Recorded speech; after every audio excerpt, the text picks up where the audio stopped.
हाँ दिखाते ना, एक कहानी बताते ना, राजा जनक की कहानी बताते हैं कि राजा जनक के पास एक सन्यासी आया और उससे पूछा कि आप विदेह राजा हो, इतने बड़े महल में रहते हो, लेकिन आपको कोई मोह नहीं है क्या? इतने बड़े महल में रहते हो, मोह नहीं है क्या? तो उसने कहा मेरा कोई मोह नहीं है। अब उसकी कैसे परीक्षा ली जाए कि उसका कोई मोह नहीं है? तो सन्यासी को शक पड़ा, कैसे इसका मोह नहीं है? तो उसी समय कोई उनका सिपाही आया और कहा कि देखो राजन, हाँ वो वहाँ पर ना आग लगी है, आग लगी है राजन, वहाँ आग लगी है। तो राजा ने कहा कोई बात नहीं, आप लोग जाओ, आप लोग आग बुझाओ, मैं तो इस महात्मा जी के साथ बैठा हूँ, महात्मा जी के प्रति मेरी बहुत भावना है, श्रद्धा है, तो मैं इनको छोड़ के वहाँ देखने नहीं आऊँगा, तो मैं इनके साथ बैठा हूँ।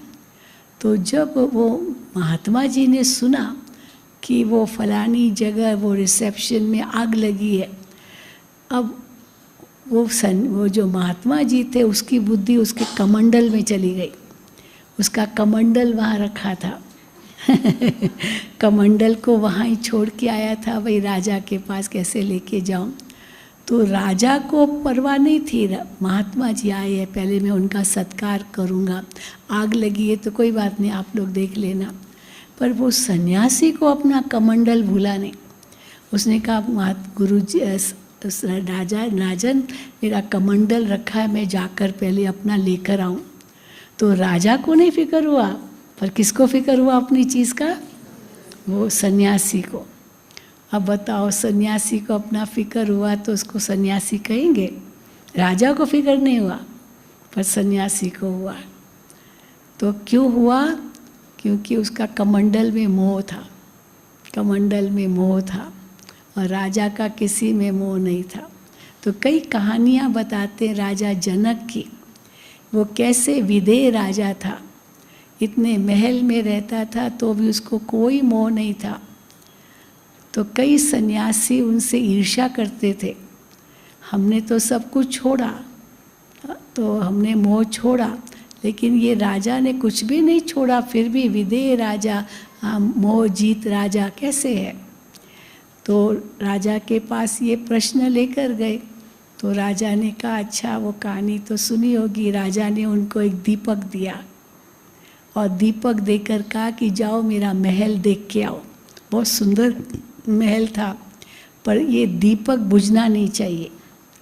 और वो महल देखने के लिए गया, लेकिन जैसे ही महल को देख रहा, दीपक हाथ में था, तो दीपक बुझने लगा।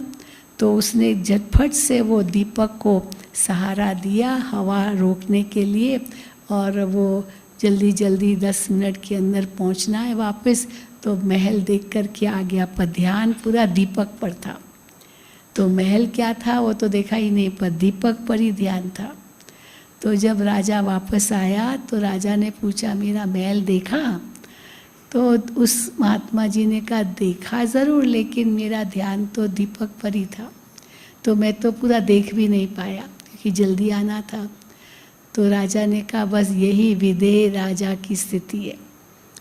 विदेह राजा, विदेह स्थिति, अर्थात सब कुछ है लेकिन कहीं भी मोह अटका हुआ नहीं है, कुछ भी छोड़ा नहीं है, पर कहाँ भी बुद्धि गई नहीं है, किसी और से योग नहीं है, बस एक मुझ आत्मा और दूसरा परमात्मा, बस।